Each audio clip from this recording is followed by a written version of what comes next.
ہر علم، ہر روایت، یعنی ہر علمی روایت میں کانٹیکسٹ پہلے دیکھا جاتا ہے۔ علمی روایتیں منفرد کانٹیکسٹ کی روایتیں ہوتی ہیں، یعنی ان کا اپنا ایک سیاق و سباق ہوتا ہے، اور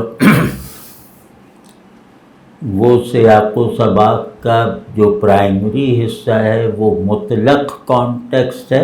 کہ اس سے باہر نہیں نکل سکتا ہمارا علم، اور اسی کانٹیکسٹ سے پیدا ہونے والے عارضی کانٹیکسٹ ہیں جو فلکس میں رہتے ہیں، لیکن ان کا بدلتے رہنا جو ہے وہ پچھلے کو چھوڑ کے کسی نئے کی پیدائش کا عمل نہیں ہوتا، بلکہ وہ اصل میں موجود کچھ عناصر کو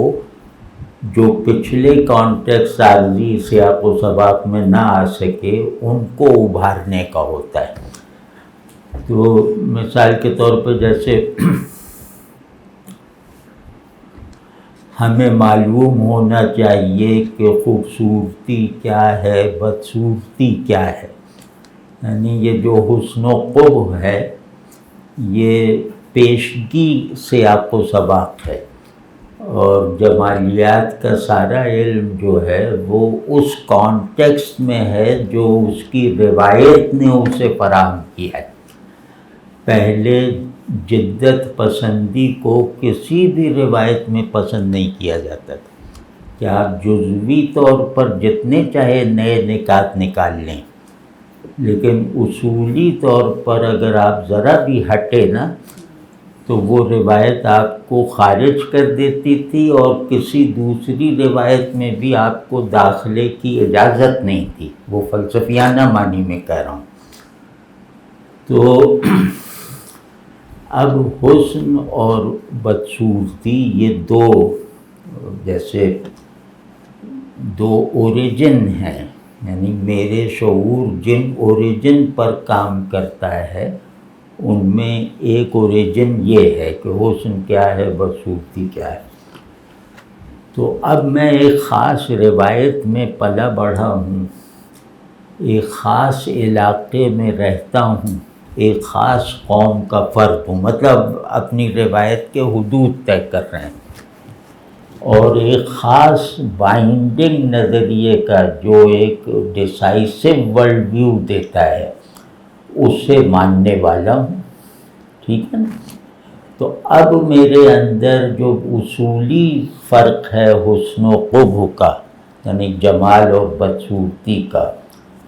وہ کم از کم 3 منزلہ ہوتا ہے،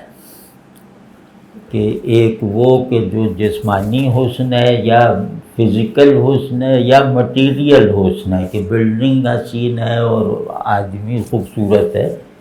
یہ ایک ہی درجے پر یہ فیصلے ہوتے ہیں، یعنی یہ فیصلہ کہ فلاں عمارت خوبصورت ہے، فلاں باغ بہت اچھا ہے، فلاں ڈیزائن بہت اٹریکٹیو ہے، اور فلاں آدمی بہت خوبصورت ہے، یہ تینوں ایک لاجک پہ ہوتے ہیں، واضح ہے نا؟ تو اب اس سے اگلا یہ ہے کہ پیڑ کی خوبصورتی اسٹیٹک ہے، اور باقی عمارتوں کی خوبصورتی ایک دو نظر میں جیسے اسے دیکھنے کا عمل پورا ہو جاتا ہے، لیکن آدمی کی خوبصورتی جو ہے یہ ہر دوسری مرتبہ دیکھنے سے، اگر اسے آپ نے خوبصورت مانا ہوا ہے تو ہر دوسری نظر میں وہ کسی اور انداز سے خوبصورت ہے۔ جیسے بلڈنگ ہے، پیڑ ہے، یہ خود سے تو اضافہ نہیں کر سکتے، لیکن آدمی کو ہم نے دیکھا ہے کہ یہ اپنی خوبصورتی میں خود سے اضافہ کر لیتا ہے، چاہے آرٹیفیشل ذرائع سے، چاہے کسی پہلو سے۔ تو اس کا مطلب یہ ہوا کہ آدمی کو خوبصورت کہنا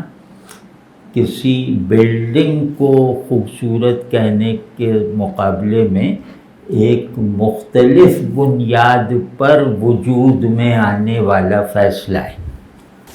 اب یہاں سے آگے پھر آدمی اٹھتا ہے، دوسری منزل تک پہنچتا ہے، تو کہتا ہے کہ اگر الوہیت سے یا ڈیوائن سے حسن کا تعلق نہ ہو تو وہ حسن نہیں ہے، وہ ملمہ کی ہوئی بدصورتی ہے۔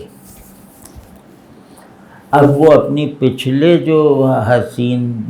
آبجیکٹس ہیں یا لوگ ہیں جو پہلے اس نے اپنی فہرست میں درج کیے تھے، اب وہ انہی کو کاٹتا جا رہا ہے۔ کیا کہاں کی خوبصورت بلڈنگ، کہاں کا خوبصورت پیڑ، تا وقت کہ یہ اپنے ڈیوائن اوریجن سے آرگینکلی جڑا ہوا اپنے آپ کو کنوے نہ کر رہا ہو۔